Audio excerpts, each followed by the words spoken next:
Hello guys, welcome back to my channel. Welcome to another video of IELTS পাঠশালা। আজকের ভিডিওটা হতে চলেছে IELTS speaking part 2 নিয়ে। IELTS speaking part 2 এ অনেকের problem হয় যে কিভাবে আইডিয়া জেনারেট করব বা কিভাবে স্ট্রাকচার্ড ওয়েতে IELTS স্পিকিং এর আনসারগুলো আমরা করব বা কিভাবে আনসার দিলে আমাদের স্কোর একটা ভালো আসার সম্ভাবনা রয়েছে, সেটা অনেকেই আমার কাছে কোয়ারিজ করেছো।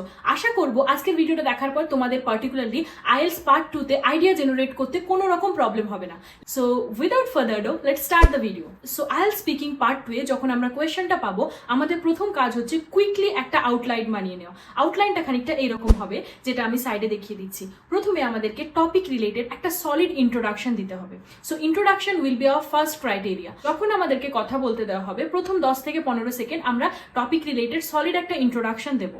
নেক্সট আমরা প্রত্যেকটা point one by one logically একটার সাথে একটা আইডিয়াকে জুড়ে দিয়ে আমরা প্রত্যেকটা টপিক কভার করার চেষ্টা করব, যেটা আমাদের 1 থেকে 1.5 মিনিটের মধ্যে যেন 4টে পয়েন্ট কভার হয়ে যায়। এবং 4টে পয়েন্ট কভার হয়ে যাওয়ার পরেও আমাদের কাছে 20 থেকে 30 সেকেন্ড বাকি থাকবে। সেই 30 সেকেন্ডে আমরা আবার ওভারঅল বলে বা সামারি বলে সামারিটাকে গুছিয়ে রিপ্রেজেন্ট করব। সো এইভাবে আনসারটা দিলে আমাদের আনসারটা যেমন লজিক্যাল শোনাবে, তেমন মনে হবে যে আমরা স্টোরি টেলিং ওয়েতে এক্সামিনারকে আনসারটা বলছি। তো আজকের ভিডিওতে আমি তোমাদের সাথে 3টে জিনিস শেয়ার করব। এক হচ্ছে আইডিয়া জেনারেশন, মানে কিভাবে আমরা কোনো একটা টপিক নিয়ে লজিক্যালি আইডিয়া জেনারেট করতে পারি। IELTS স্পিকিং পার্ট 2 এ জেনারেলি কোনো কিছু আমাদেরকে স্টোরি টেলিং ওয়েতে ডেসক্রাইব করতে বলা হয়। তো আমাদেরকে 4টে জিনিসের মধ্যে যে কোনো একটা ডেসক্রাইব করতে হতে পারে। It could be a person, it could be a place, it could be an object, or it could be an event. Second thing হচ্ছে আমি একটা আনসার বা একটা এক্সাম্পল দিয়ে দেখিয়ে দেবো যে কিভাবে তোমরা আনসারগুলোকে স্টোরি টেলিং ওয়েতে রিপ্রেজেন্ট করতে পারো। At the end of the video, I'll share few tips and tricks how to ace this exam with flying color. I am a learner also. I have recently achieved 7.5 in IELTS speaking, এবং সেখান থেকেই তোমাদের সাথে share করব যে এক্সামিনারকে Impress করার জন্য আমি কি কি জিনিস ইউজ করেছিলাম। প্রথমে আমাদেরকে যেটা করতে হবে সেটা হচ্ছে আমাদেরকে একটা সুন্দর আউটলাইন বানাতে হবে। সেই আউটলাইনে আমরা কি কি বলতে চলেছি সেটাই আমরা কুইকলি নোট ডাউন করব। সেটা আমরা ফ্লোচার্ট আকারেও নোট ডাউন করতে পারি, সেটা আমরা বুলেট পয়েন্ট আকারেও নোট ডাউন করতে পারি। তো আজকে আমি তোমাদের সাথে প্র্যাকটিক্যালি দেখাচ্ছি আমি কিভাবে পার্সোনালি নোট ডাউন করতে পছন্দ করতাম। So let's pick a topic and see an example practically. তো আমার কোয়েশ্চেনটা হচ্ছে এরকম: Describe a difficult thing you did and succeeded in. What it was, how you overcame the difficulties, whether you got help, and explain how you felt about it. Question দেখার সাথে সাথে আমরা rough পেজে 1 by 1 পয়েন্টগুলোকে লিখে ফেলবো। ফার্স্টে আমাদের introduction sentence হবে many difficult thing I have ডান, এটা আমরা লিখবো। তারপর বুলেট পয়েন্ট আকারে প্রত্যেকটা কোয়েশ্চেনের আনসার 1 by 1 লিখবো। দেন লাস্টে একটা summary, learn discipline plus gain confidence, এই কথাটা আমরা মেনশন করবো। এইভাবে প্রত্যেকটা পয়েন্ট 1 by 1 যদি লিখে ফেলি, তাহলে আমাদেরকে লজিক্যালি আইডিয়াগুলোকে প্রেজেন্ট করতে হেল্প হবে। তো এক্সামিনার যখন আমাদেরকে প্রথমে বলবে যে you have to talk about this topic, then আমাদের প্রথম কাজ হচ্ছে 10 থেকে 15 সেকেন্ড ধরে আমরা একটা ইন্ট্রোডাকশন দেবো।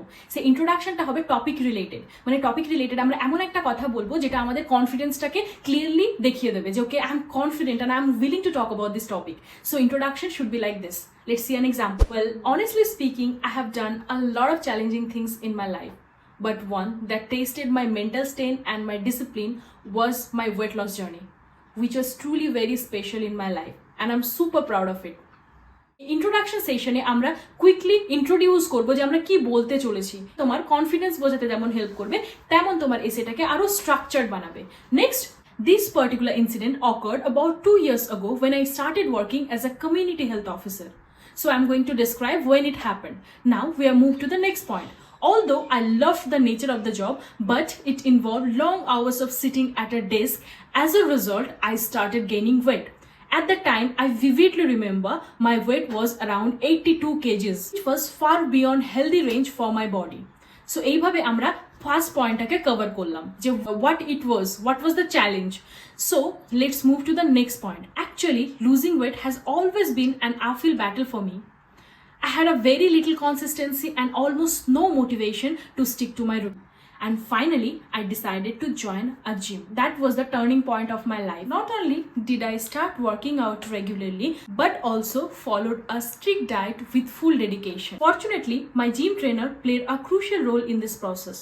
He guided me with a customized exercise and offered continuous motivation. There was time when I felt like giving up.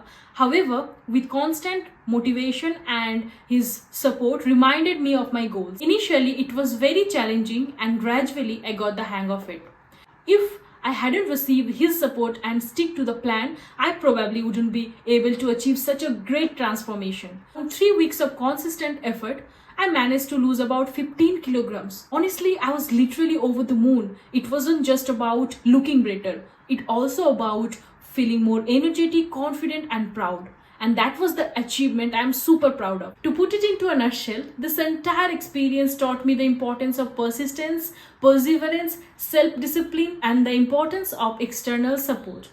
তাহলে আমরা এক্সাম্পলের মাধ্যমে বুঝতে পারলাম যে কিভাবে আমরা আইডিয়াগুলোকে লজিক্যালি সাজিয়ে প্রথমে একটা ইন্ট্রোডাকশন, দেন বডি এবং তারপরে একটা সামারির মাধ্যমে আমাদের আইডিয়াগুলোকে রিপ্রেজেন্ট করব।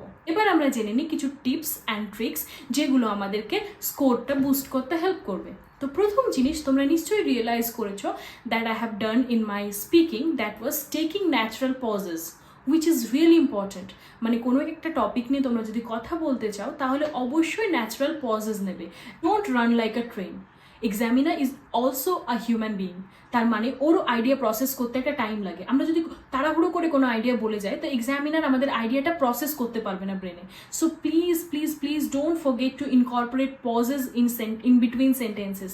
যেখানে কমা নেওয়া সেখানে হালকা থামবে, একটা ফুল স্টপ নেওয়ার পর একটু বেশি করে থেমে তারপর নেক্সট আইডিয়ায় জাম্প করবে, যাতে এক্সামিনার বুঝতে পারে যে you are drawing the line, this is the end of this idea, now you are going to talk about something else. So অবশ্যই পজেস নেবেই। Next thing, use few idiomatic expression, যাতে তোমার story টেলিংটা আরও বেশি engaging হয়। For example, আমি আমার story টেলিংয়ে একটা ইডিয়াম ইউজ করেছি, সেটা হচ্ছে I was literally over the moon. যখন আমি দেখলাম আমার ওজন কমেছিল, I was literally over the moon, মানে আমি ভীষণ খুশি ছিলাম। আরেকটা ইডিয়াম আমি ইউজ করেছিলাম যেটা হচ্ছে initially it was challenging but over the time I got the hang of it.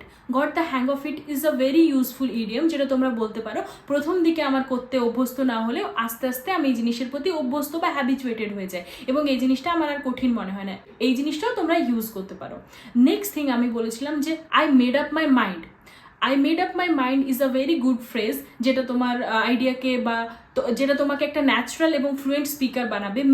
Last but not the least, use to put it into a nutshell to summarise something. কোনো কিছু summarise করতে বা কনক্লুশনে আমরা to put it into a nutshell ইডিয়ামটা use করতে পারি। এটা খুব ভালো একটা ইডিয়াম। এর আগে ইডিয়াম 20টা ইডিয়ামের যে ভিডিও ছিল সেখানে আমি শেয়ার করেছিলাম এটা। তোমরা আর বাকি ইডিয়ামগুলো জানতে আগের ভিডিওটা দেখে আসতে পারো।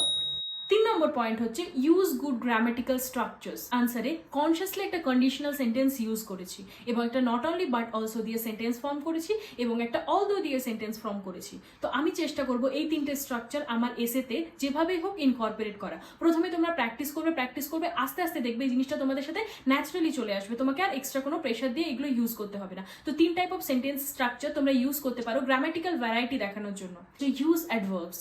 অ্যাডভার্বস ইউজ করা খুব ইম্পর্টেন্ট, কেননা এগুলো আমাদের গ্রামাটিক্যাল ভ্যারাইটি যেমন নিয়ে আসে, তার সাথে আমাদের কথাগুলো শুনতে আরও বেশি অ্যাট্রাকটিভ মনে হয়। ফর এক্সাম্পল, আমি যেমন ফর্চুনেটলি, ভিভিডলি রিমেম্বার এই সমস্ত কথাগুলো ইউজ করেছি। এই সমস্ত ছোটো ছোটো ফ্রেজেসগুলো যদি তোমরা ইউজ করো, যেমন ইনিশিয়ালি, ফর্চুনেটলি, ভিভিডলি, এই সমস্ত কথাগুলো ইউজ করলে তোমাদের স্কোরটা আরও বেশি হাইয়ের দিকে যাবে। Last but not the least, which is really important, that is use cohesive devices or linkers to link your ideas.